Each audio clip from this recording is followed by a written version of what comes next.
it. Only these 7 things and then nothing else and then the 8th thing. That's it. All right, so if we take a step back for just a second, see, who do you blame for the Packers? I call it a very disappointing season.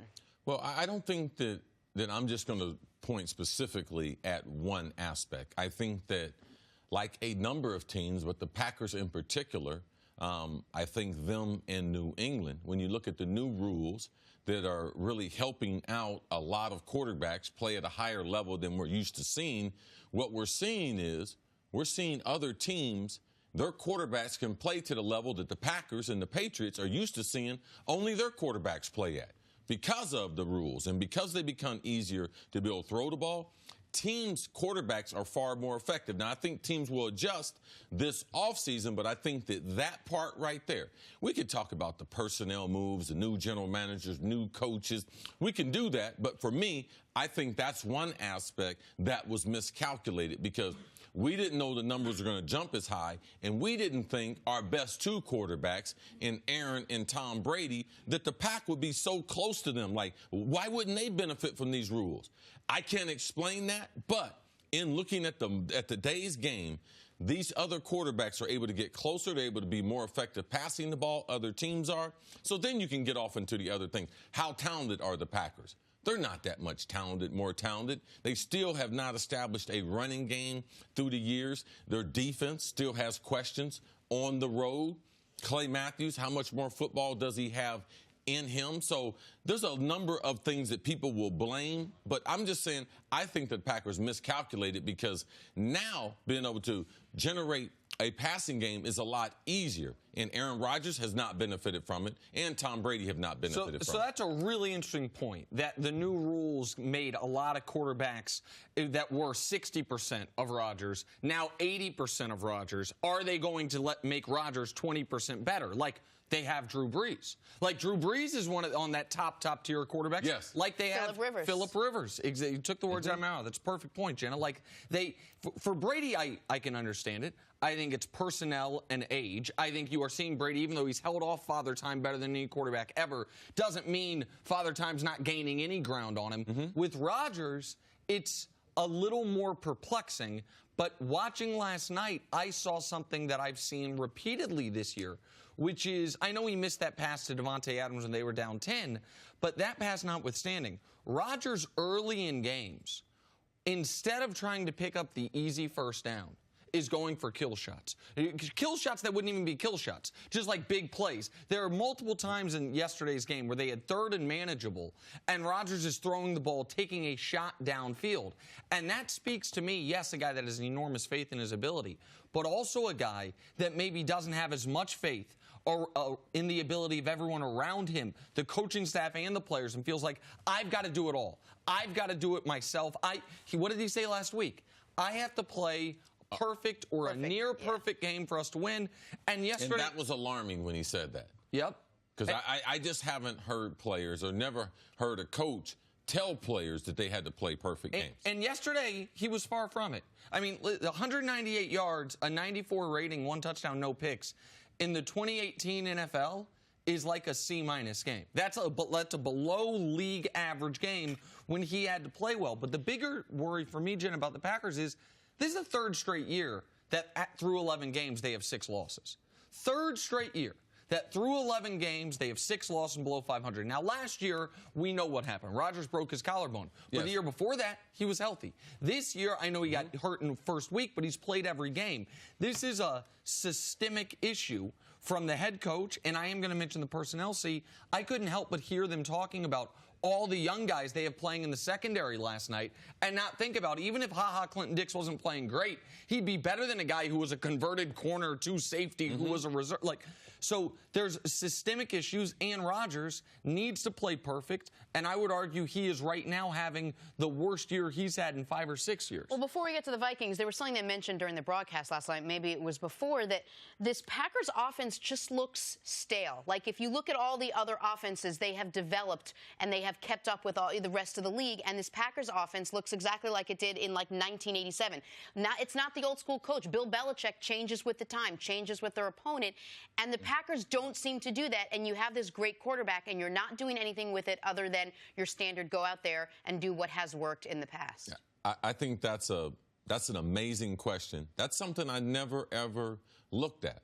Even Sean Payton, I look at what he's doing. It's totally different than what he was doing 5 years ago. And to look at some of the other coaches as far as Belichick, because I think that that's one of the things that's led to his greatness. Yeah, those first 3 Super Bowls with Tom Brady, ball control, defensive oriented, but the last 2 and the other couple appearances, explosive offenses, tricky plays, not gimmicky, but new type of wrinkles from college or other teams. You're right. We don't see that in Green Bay. That's something that we need to, but that's also maybe the arrogance of the head coach and not looking for new wrinkles for Aaron Rodgers every year to enhance his overall ability. Tremendous question. I had never, ever thought about that. I've looked at other teams, and because I said that about Dallas. Yeah. Oh, Dallas, they don't come up with any wrinkles. But Green Bay, let's put them in that basket. Great observation. To that point, we talk all the time, this is a copycat league. How many teams we've seen run the Philly special this year? Half dozen? You know what I mean?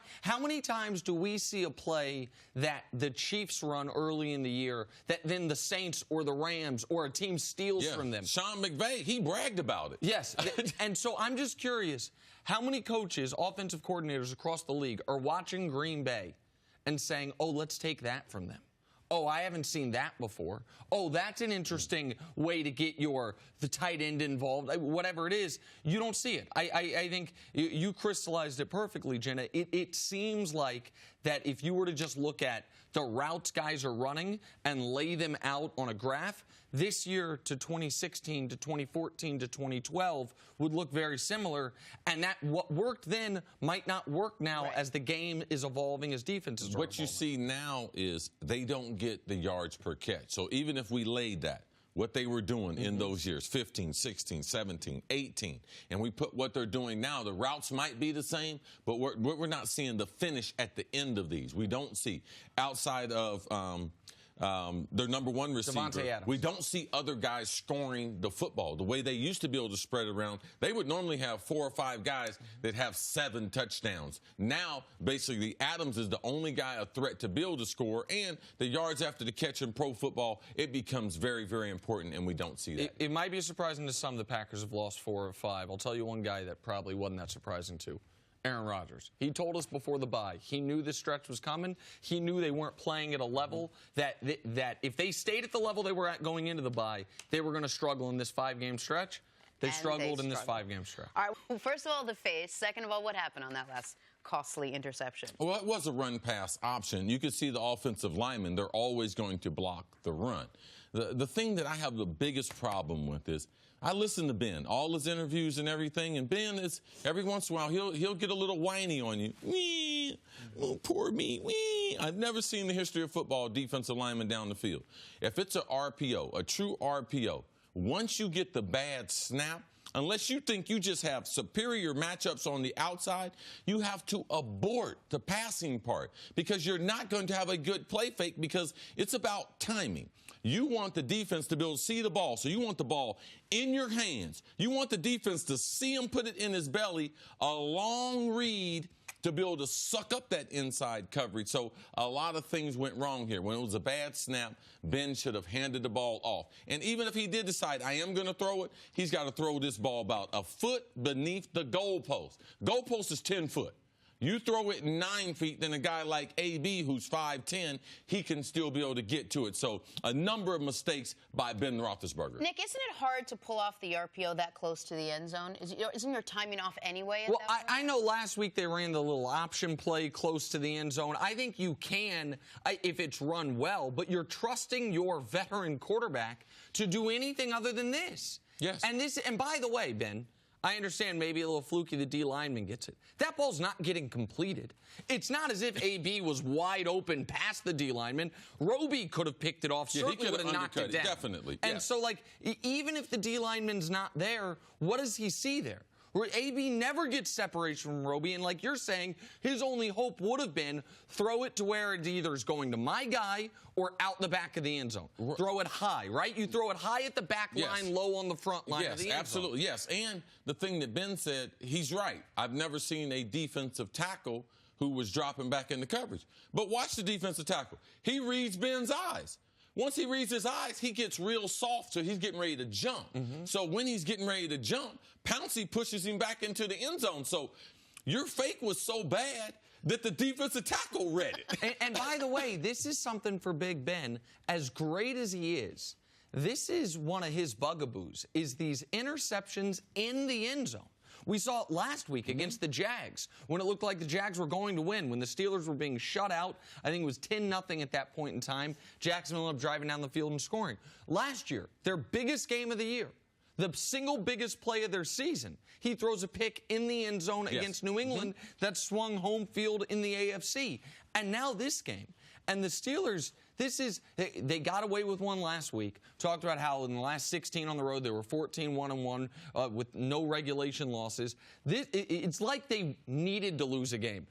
Because they tried to last week, couldn't. Tried to this week, they found a way to do it. But this is a brutal loss for them, given what they have the rest of the way. Given that they still have the Chargers, they still have the Patriots, they still have the Saints. So you have 3 of your last 5 are against 3 of the 5 best teams in football. Teams that are going to have double digits in wins. Yes. Guaranteed. And teams that are playing for a lot. Yes. Teams that have a ton on the line going into those games. Wait, hold on. Was this a bad game for the Steelers, or are you both legitimately concerned for their playoff future after seeing what you saw yesterday? Well, the one thing that's consistent with New England, because this is really more about New England than it is about Pittsburgh. If you want to try to be able to knock New England off, we know you got to get them on the road. And here we are sitting, New England, the number 2 seed after 11 weeks. So at 8-3, they have the win over Kansas City. Kansas City slips up. Guess who's going to be the number 1 seed again? Well, and even I think Kansas City is going to end up being the 1 seed. But the Steelers and Pats, it has looked for a while that the 2-3 is going to come down to them. And if the Steelers are finally going to slay that Patriot Dragon in the playoffs, it almost has to be in their building. It almost has to be at Pittsburgh, with the Patriots having played the week before in the wild card round, a little more beat up than they typically are. And now, even if, here's why that loss is so bad.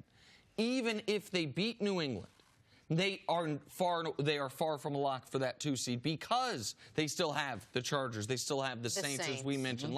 So this is a game. And I'll give Denver credit. Denver's got 4 losses this year to Kansas City, the Rams, and Houston by a combined 16 points. Yes. Denver is better than their record suggests. They have played very good teams very well. 2 big wins in a row. And 2 great wins in a row the last couple weeks. But the Steelers, teams that are trying to win Super Bowls, and that's all we're going to measure Pittsburgh by, this is a blown opportunity. A blown opportunity because they had a fumble, the play you hate see, the fumble through the back of the end zone, which is as big of a swing as there is in the NFL. And then at the end, you throw a pick in the end zone on 3rd down. Not on 4th down. 3rd down, knowing you have another shot, it's a killer. And with Ben Roethlisberger, the last thing Ben talks about, Ben's got to do better in the red zone. You would think who's leading the NFL in red zone interceptions? You think one of these 4 young quarterbacks or something. Hey, Baker Mayfield, he's probably doing it. What about Josh? No, Ben Roethlisberger. 4 red zone picks. That right there is going to change their season. They have been great on the road. We have been bragging about them, but, man, they really let one go that I believe when we get done with the regular season, they'll look back and have regret for yesterday. All right. Thanks for watching. Subscribe here to get the latest from the show. Also, be sure to check out more of the best clips from First Things First, or go watch a few segments from our other shows on FS1.